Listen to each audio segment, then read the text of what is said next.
Hi, everyone. I'm Lilia Perez. I'm the Grants and Programs Manager for Arts Mid-Hudson, and we're here today to talk about the Empowered Artist Award.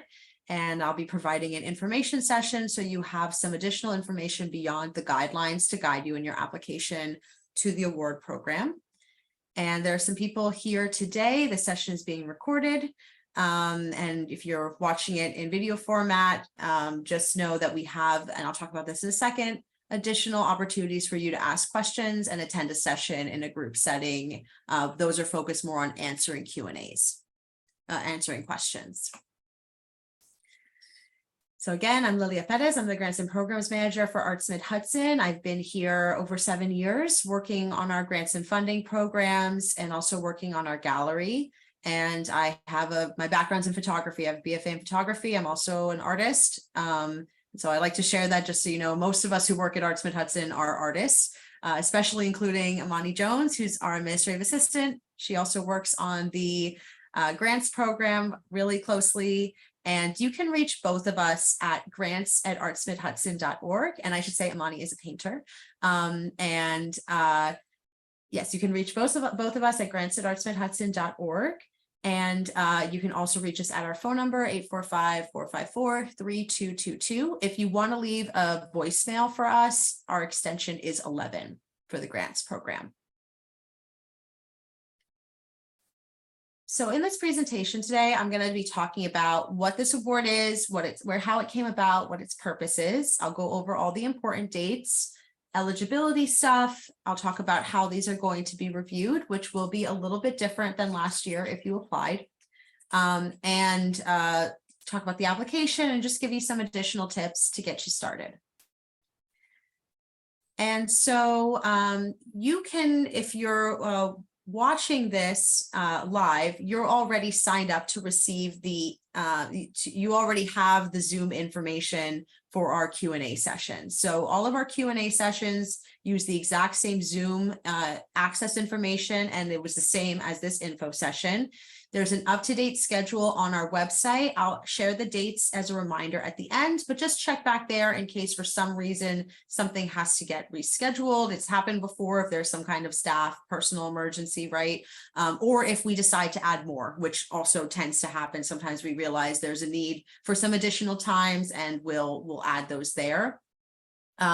If you want to attend a Q&A session, you have to RSVP on the website. It will then send you the Zoom access information, and we will send you reminders before each Q&A session via email. If there are any accommodations that we can provide to help facilitate your participation in this program, please do not hesitate to reach out to us. These would include translation services for grant assistance, large text documents, technical support. Really, if you need it, there is no harm in just asking, and we will work with you to identify an appropriate solution to your needs and make sure that you are accommodated and able to apply and have the same output as anyone else who is planning to apply to this program. We have tons of assistance available to applicants, both with myself and Amani via email, with both of us through phone appointments.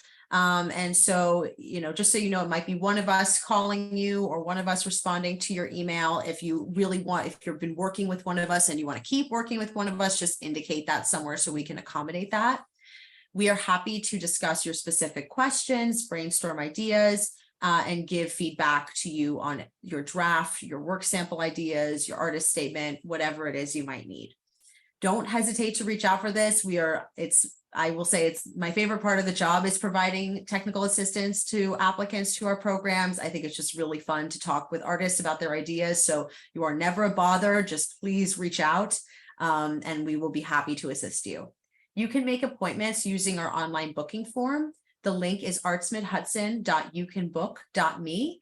And you'll see there that there's a calendar with available appointments. If you're looking, you'll see that it gives you every conceivable time, even if we haven't indicated that that time is available. So just make sure you scroll down, because sometimes people miss that there are afternoon appointments. You just have to keep scrolling to see them. And once you make an appointment, we will call you at that time. And please be aware that, especially as we get closer to the deadline, we may have many appointments back to back, and sometimes they can run over by a couple minutes. So don't, we'll call you at your meeting time or about 5 minutes to 10 minutes after. It's not uncommon that might happen. And I apologize in advance. As I think I kind of talked about what our technical assistance looks like. There's a lot of different types of assistance we can provide, like brainstorming, draft review, answering questions. But it's also a good way for you to just touch base with us, share what you're working on, and we are able to provide some recommendations as far as networking groups or other artists that might be beneficial to your practice to reach out to. Maybe not necessarily for this grant, because as I'm going to talk about in a few minutes, this is an unrestricted award. There is no project attached to this. There's very, very little requirement at all of what you're expected to do once you get the award. But just for your own benefit, if you want to touch base with us, one of the main things we do is help network artists, organizations, and other institutions. And of course, happy to give feedback on a draft of your application or take a look at your work samples. Okay, now I'll go over the purpose of this program. And so this program was started in honor of Linda Marston Reed, who was our former executive director. She retired a couple of years ago now, and she really always advocated for ways for us to give out unrestricted funds to artists. A lot, if you're familiar with our other programs, you know that we administer a lot of public funding, and that often comes with a strenuous application process and a project expected output and several reporting requirements. And these are, often dictated by our funders, by, either the state or the county or another private funder who has given us the funds to re-grant out or give out awards for a funding program. This is completely fundraised by Arts Mid-Hudson, and we had over 100 initial donors. We've had more donations over the year.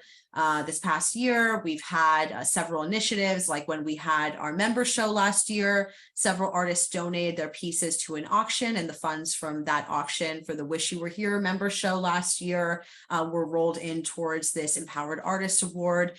And so we are fundraising for it privately so that we can execute our dream, which is to give unrestricted monetary awards to artists and have a very straightforward application process.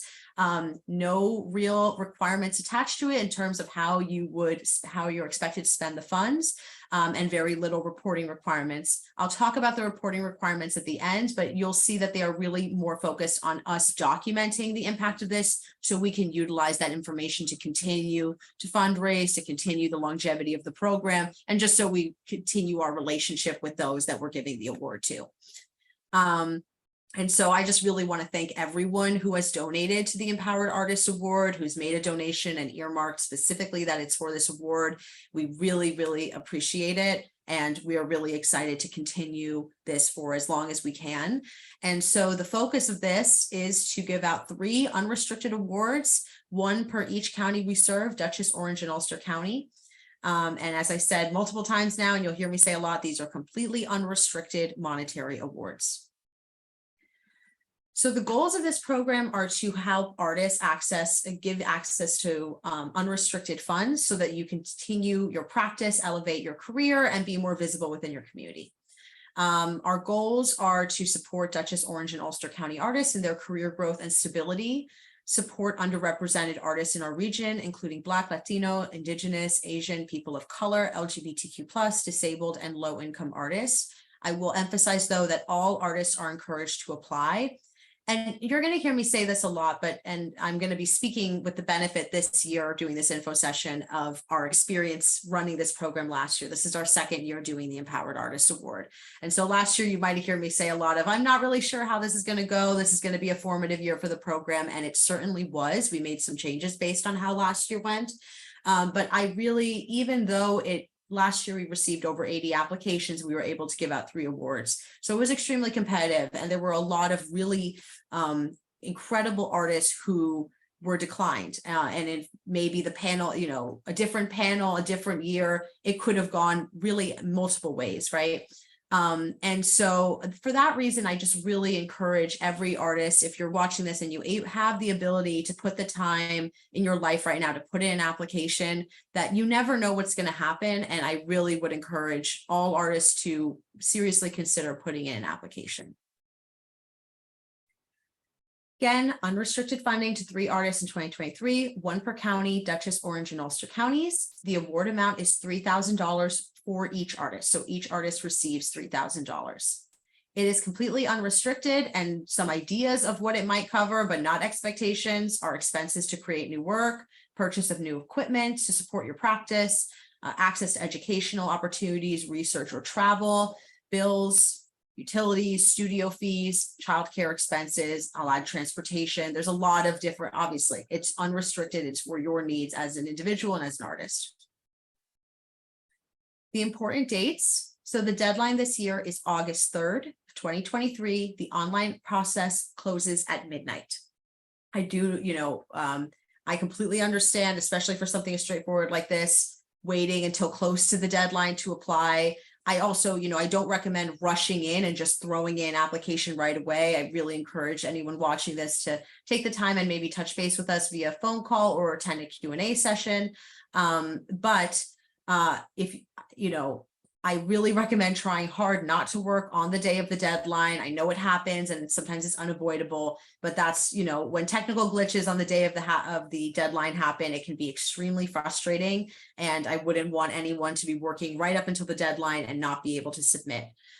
So the deadline is at midnight, but please try to get them in a little bit before that for your own peace of mind.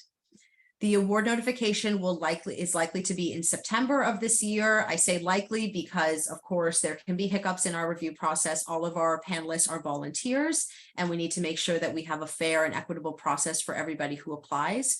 And so for that reason, I could see it potentially getting delayed like early October, but our goal right now, and we are fully on track at this time, to be giving out award notification in September. Who is eligible? So all artists applying must meet the following criteria. You must be at least 18 years of age at the time of submission, must be a resident of Dutchess, Orange, or Ulster County in New York State, and must provide a proof of residency, which I'll talk about in a few minutes.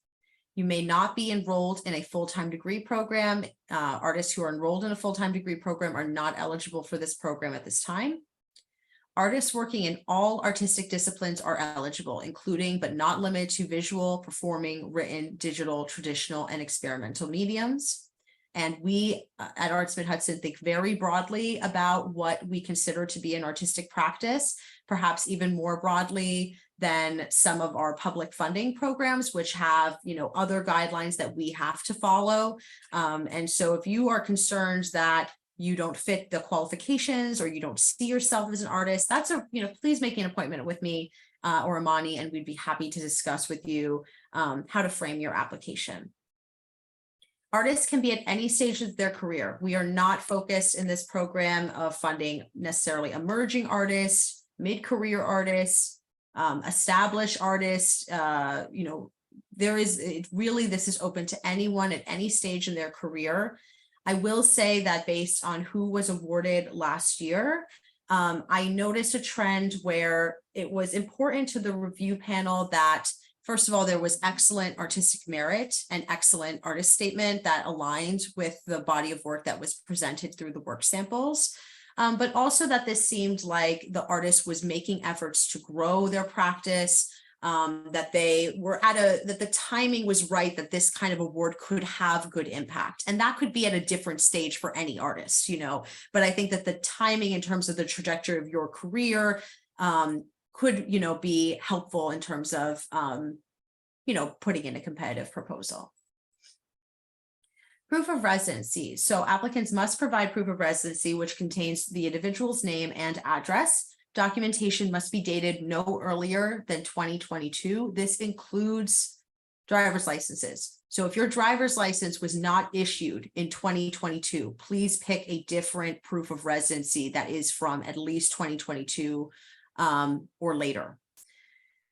Acceptable proof of residency include telephone bill, utility bill, credit card or bank statement, And please, if you're putting in any of these documents, block out any social security numbers, financial information.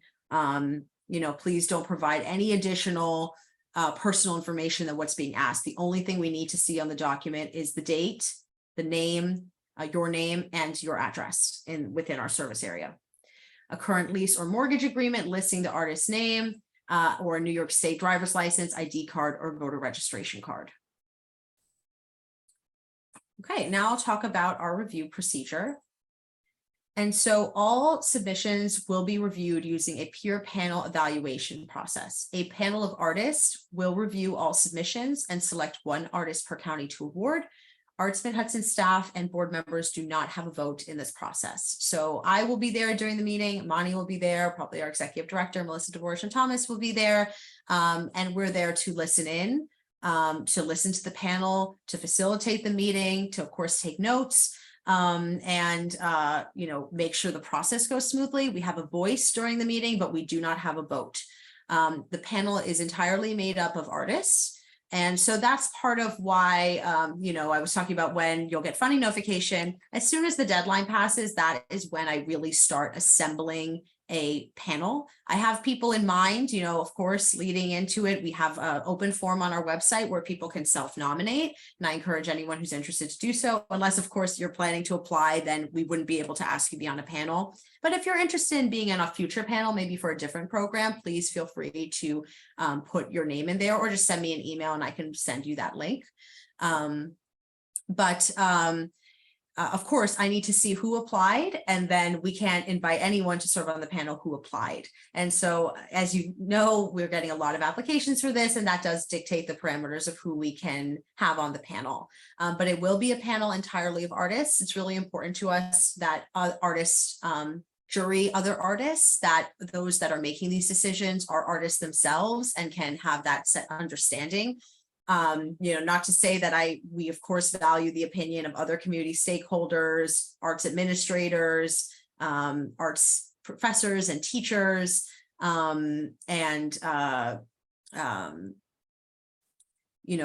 curators, for example. And so some of the panelists might be artists and also work in those capacities, but the criteria to be on the panel is that you are an artist. So this is the biggest change from last year. Last year we had, and I'll talk about this when we look at the application, we had two long form questions on the application last year, the artist statement and how will this award impact your career as an artist? We have removed the question, how will this award impact your career as an artist? And so the only evaluation criteria for this award is artistic merit. And that assessment is based on the work samples provided and the artist statement provided, and the panel coming together in a peer panel review process to jury all of, and review all of the submissions and make a selection of 3 artists, 1 per county. They have each one is rated individually before final selections are made by the panel. And I bring this up here because last year they were judging based on artistic merit and impact based on that question, how will this impact your career as an artist?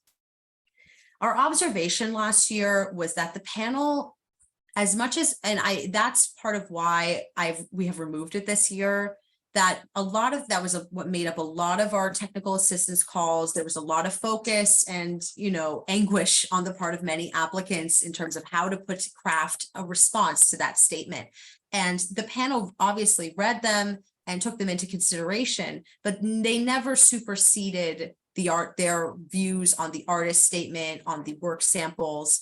And so we just do not believe that it's necessary to ask in a narrative format, and we want to make this application as short as possible so that applicants are encouraged to apply. And so you'll see when I show you the application, this has been replaced with more of a survey question where you can check off which ones apply to you in terms of potential impacts. And that will be actually really beneficial for us in terms of data collection and talking to our funders and advocating for increased funding for artists. But it will not be an evaluation criteria. The way that our peer review process works is the panelists will review the applications on Submittable, which is our application platform. and input initial notes and scores. They can provide a bonus point if they believe an applicant is outstanding in meeting program goals, as stated in the guidelines. The panel will meet to discuss all applications and then may change their scores based on the discussion, which often happens. It's the beauty of a peer review process. Everybody reviews on their own, but then when you come together and you hear other artists talk about the application or an artist's work, it can really grow your view and deepen your understanding of their work and their application and the potential that this award would have for their artistic practice. Conversations are timed to ensure fairness and efficiency during the meeting and make sure we're not there all day, even though it is a very long day. And it's a long day because every single application will be discussed. We do not cut anybody out from the discussion process. Every single application we receive will be discussed.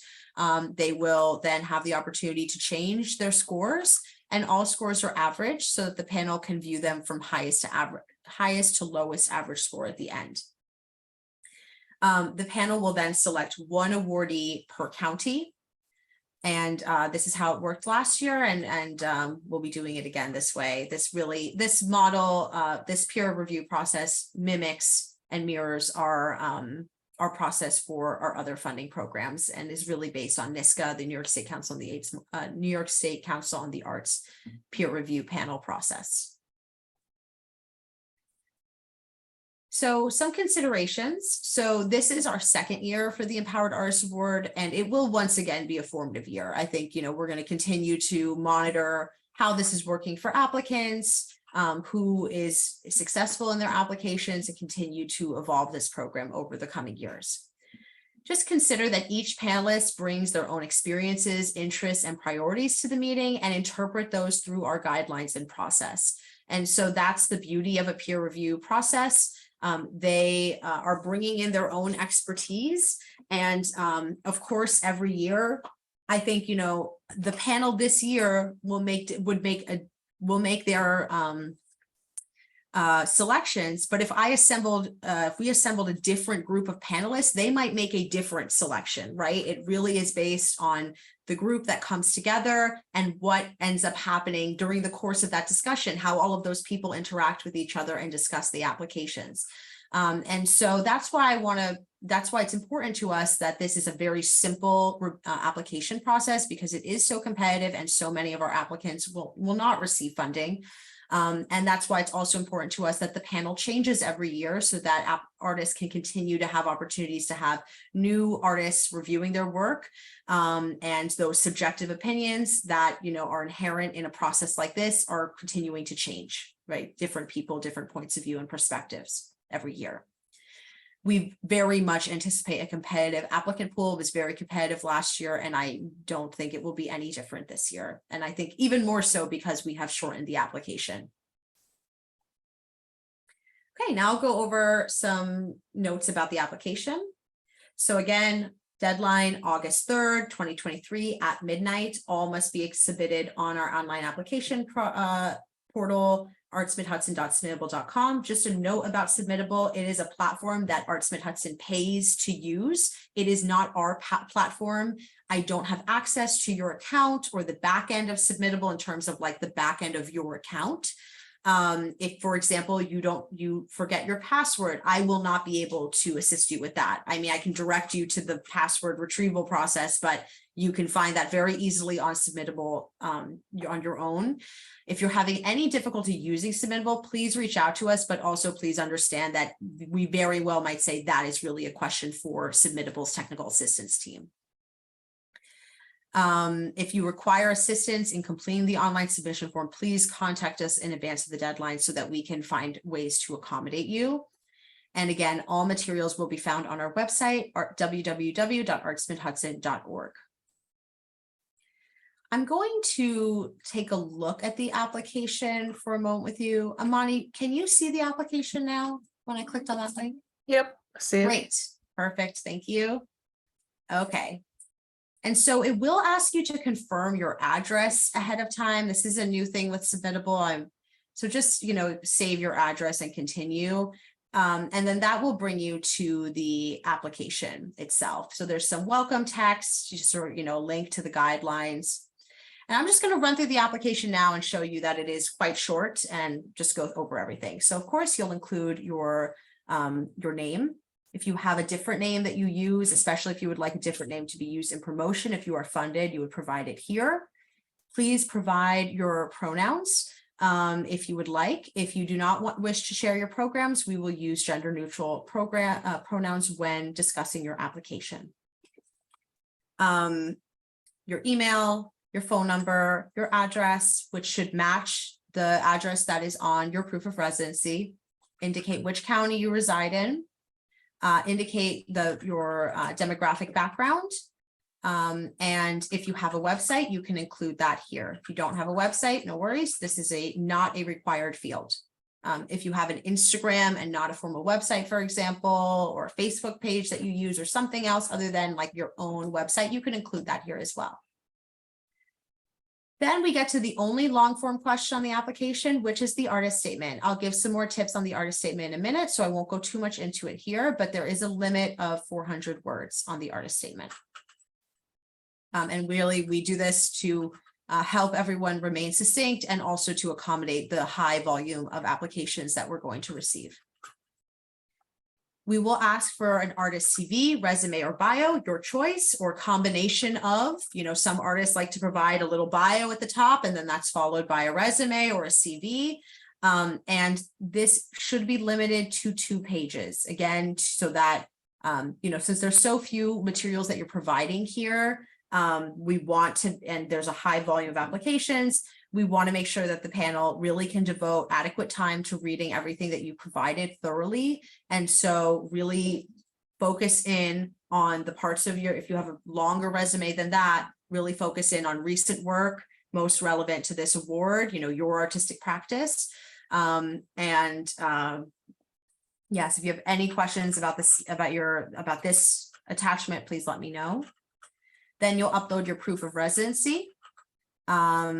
And for both, so for the artist CV, resume, or bio, it will accept PDF, doc files, docx files, a JPEG, in both forms of JPEG, they're the same, but some of them might have a different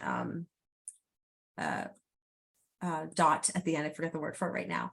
And so here, I will recommend, though, PDFs tend to work better if you really don't know how to if you need assistance converting something from a doc to a PDF, reach out to us. I'd be happy to explain that to you.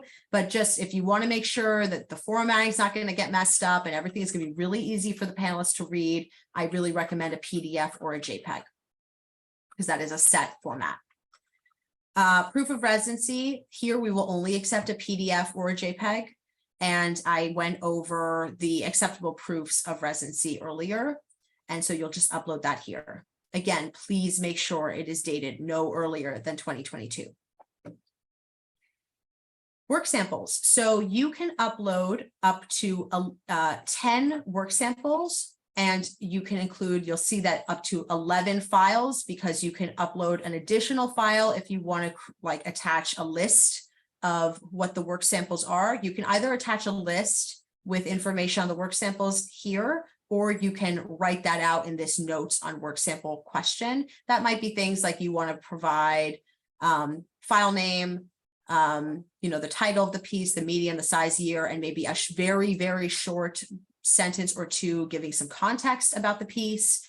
And I really recommend with your work samples, please name them something very simple and clear. It's not helpful to have long strings of numbers or letters. And if you're going to reference your work samples in this section, the notes on work samples, or in a separate document, it's very helpful to reference the file name and then the title. That way there's no confusion about which piece is which. I'll talk some more about work samples in a few minutes, so I'll leave it at that, but this is where you will upload them. We will accept PDF, JPEG, MP3 files, MP4 files, WAV, and MOV. I will say that MP4 tends to work a bit better on this platform than MOV. So if you are able to convert it to MP4, that is preferable, but I don't want to cut out any Mac users who are having some technical difficulties, so we will accept MOV as well.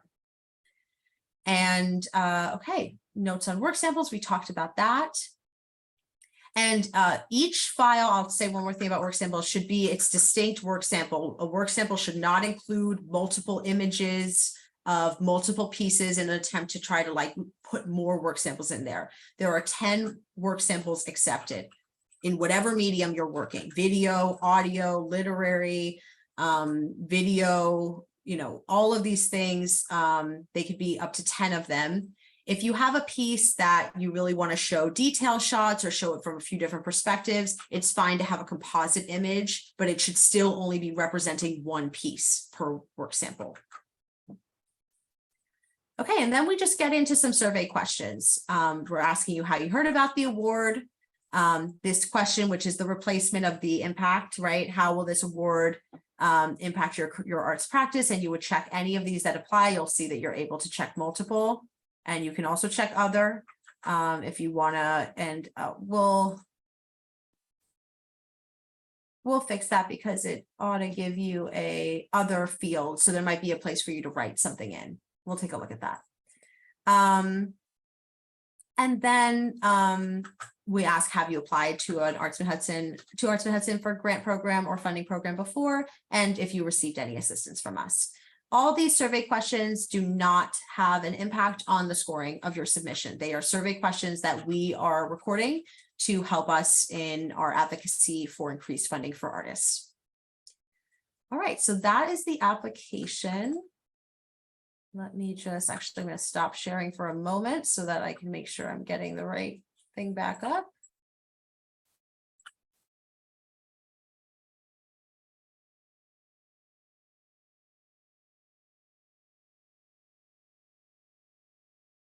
Thanks for your patience. Just go back into slideshow. So we just looked at the application and now some tips about your artist statement. And, you know, please, I really recommend doing some research on terms, you know, there's a lot of great resources out there for and to help artists write artist statements, but these are just some that are kind of less about artist statements in general and more specific to the confines of this program. So we recommend that that your artist statement provide the panel with a sense of your focus as an artist and how you define your artistic practice.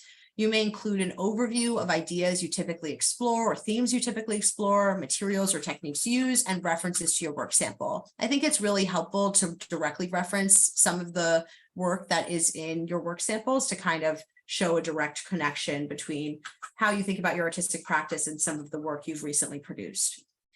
Artist statements do not need to follow a set format, but we will only accept artist statements in writing. There were a couple of requests for audio recordings of artist statements last year or different formats. The artist statement must be in writing and in that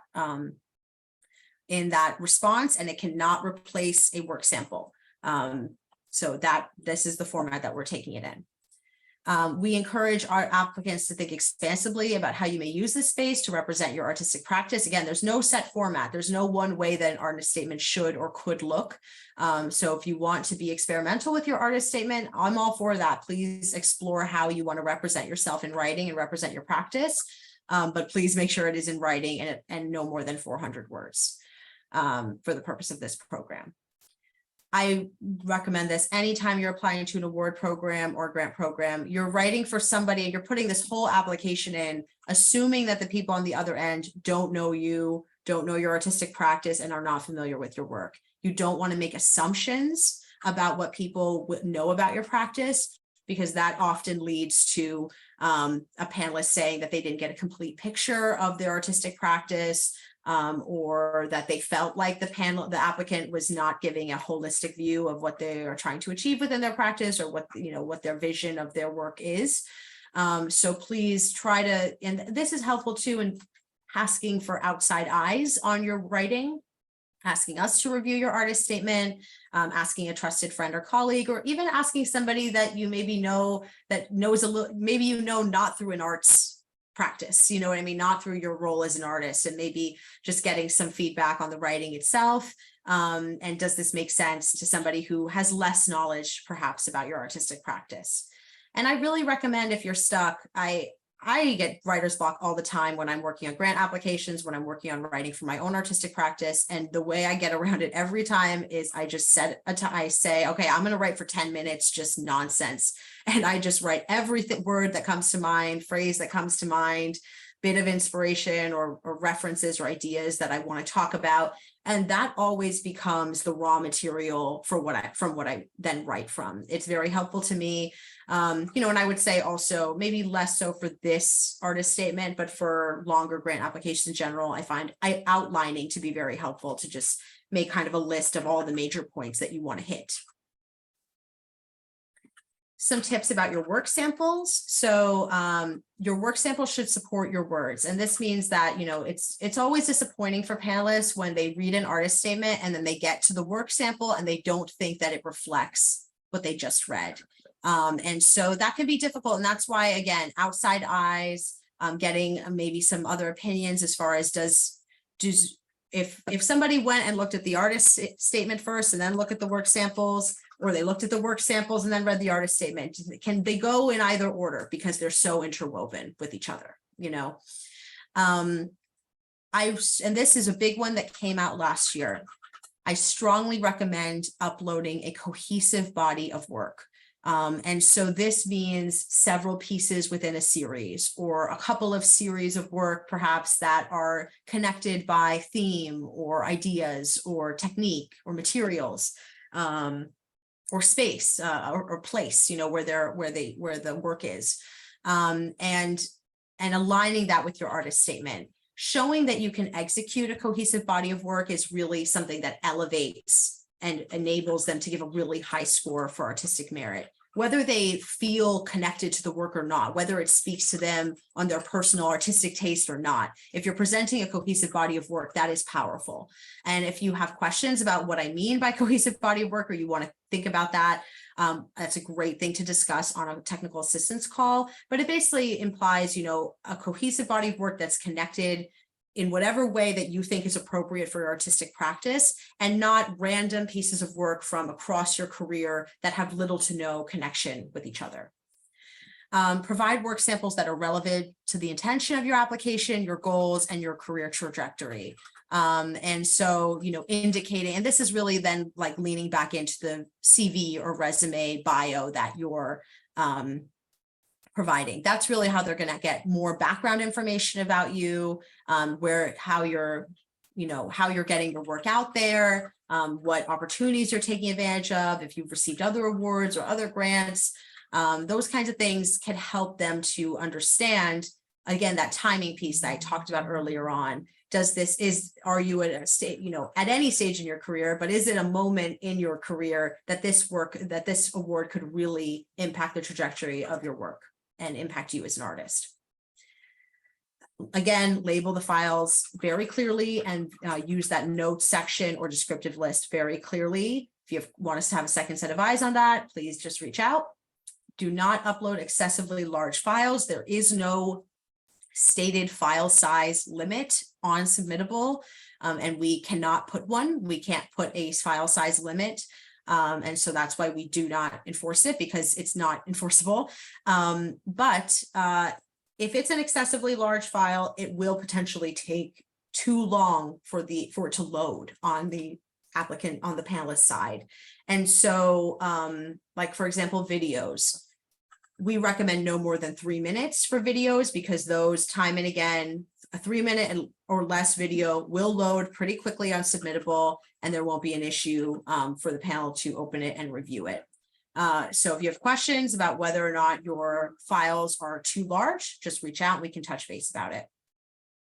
Please check all uploads to make sure that they are visible, that they open, that it's not going to be a PDF that we open and it's completely blank, or it's the unedited version, or that the work samples, that they're, pixelated. If you're able to open the image, for example, if it's a JPEG full screen on your computer and it does not appear pixelated or distorted in any way, it is a high enough quality to upload for the purpose of this award application.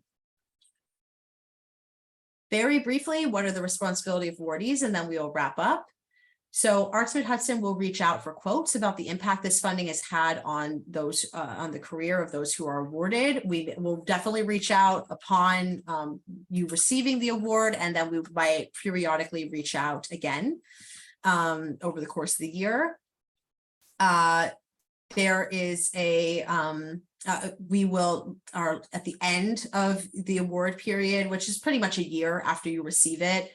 We will schedule an interview and a phone conversation. Either we can do it in person, over the phone, or on Zoom, whatever's convenient to the artist, so that we can discuss how this impacted you, and I can glean more information that will be helpful to us about the impacts of unrestricted funding awards.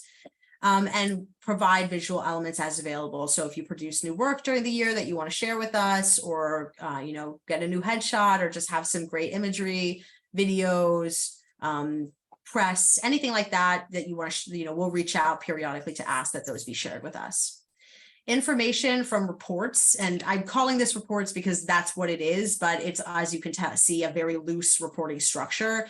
This will be used in fundraising efforts for the continuation and expansion of this program. Final tips. So please review the online application form and the guidelines, and mark down if you have any questions. When I'm applying to a grant program, I like to mark up any printed materials that the organization has provided. So, you know, areas that you think really align with your artistic practice, things that you really want to keep in mind, language that you think is going to be helpful for you to keep at the forefront while you're working. You know, really review the application and the guidelines closely, and ask us questions if you're unsure about something.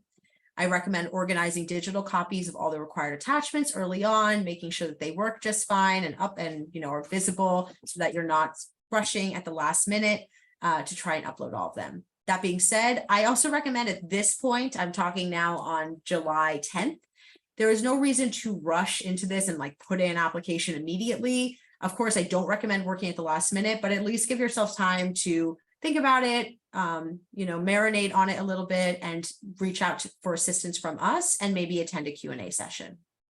At any time, don't hesitate to make an appointment with us. You can use the booking calendar, but if you don't see a time that works for you, do not hesitate to just email us directly and say, hey, I checked the booking calendar, I can't find an appointment that works for me. Here are some times that will work.